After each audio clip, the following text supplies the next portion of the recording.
Hi, magandang araw. Ganito rin ba ang status ng Pag-ibig online account nyo? Hindi nyo ma-access ang online services? Sa video na ito, ipakita ko sa inyo kung paano nga ba ito i-unlock step by step.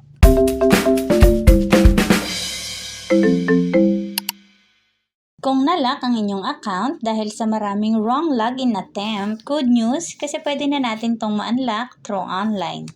Sa step na to, hindi tayo gagamit ng virtual Pag-ibig application o yung Pag-ibig app.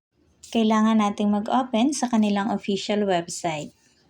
Mula sa Google search, hanapin mo ang pagibigfundservices.com. Tap Login, tap Continue, at mula dito sa login page, hanapin mo itong Unlock Account. So, itap mo lang yung Unlock Account. And then, i-enter mo lang dito ang iyong email address and then click Submit. And then, you will receive an OTP mula dun sa iyong registered mobile number.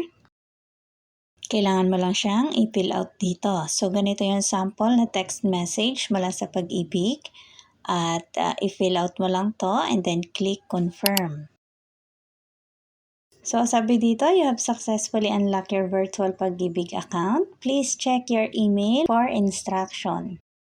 So, pumunta ka lang sa iyong Gmail or sa iyong email account. Ganito naman yung sample email na mula sa Pag-ibig. Andyan yung ating temporary password.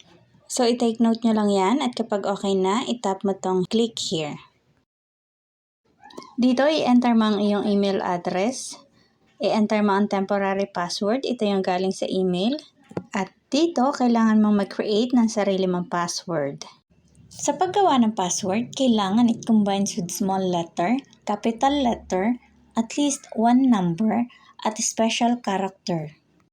Tip lang, gumamit ka ng password na secure pero madali mong matandaan. So, ulitin mo lang siya sa confirm box at kapag okay na, i-click mo na yung submit.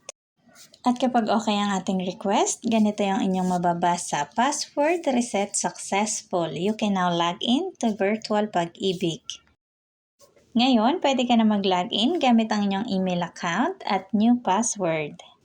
So, ganun lang kabilis ang pag-unlock ng inyong account. At kung halimbawa naman hindi kayo makareceive ng email, try nyong i-check yung spam or yung mga junk folder.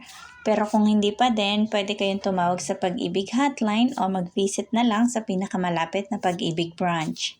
So, short video lang to at sana natulungan ko kayo. At kung gusto nyo pa ng mas maraming tutorial, pwede mong bisitahin ang aking YouTube account. See you!